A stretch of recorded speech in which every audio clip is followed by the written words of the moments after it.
Hello, young people. I heard today of the tragic news of the death of Alan Bastard, MP.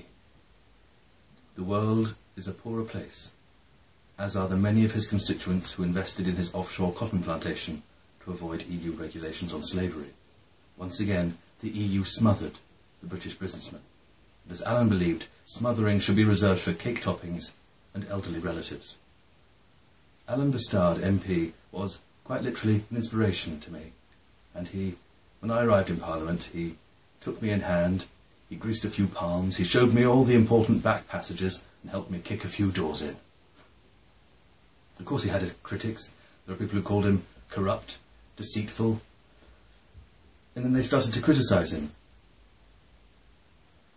He was never very PC. I myself can't bear political correctness. He was too un-PC for this time. I have a handicapped son, but nowadays you can't say handicapped son, you have to say I have a daughter. I've accepted that, that's fine. But yes, he did, he touched a few bottoms and jiggled a few breasts, but then, in a certain light, Ken Clarke is a very attractive man. People often ask me, where did he stand on homosexuals? And the answer was, at any venue that would let him, as he would have found out on his nationwide tour, Me Standing on Homosexuals. He toured from Land's End to John O'Groats, and both dates sold out.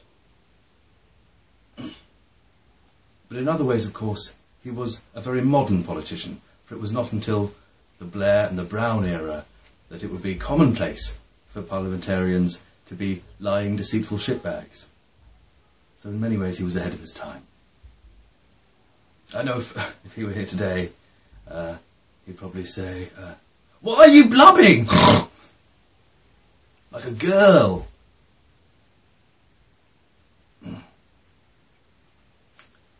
Yeah.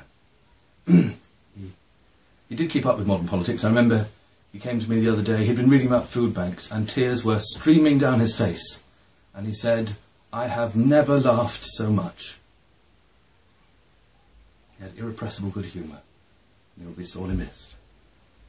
Good night, Alan. Without you, I wouldn't be the man I am.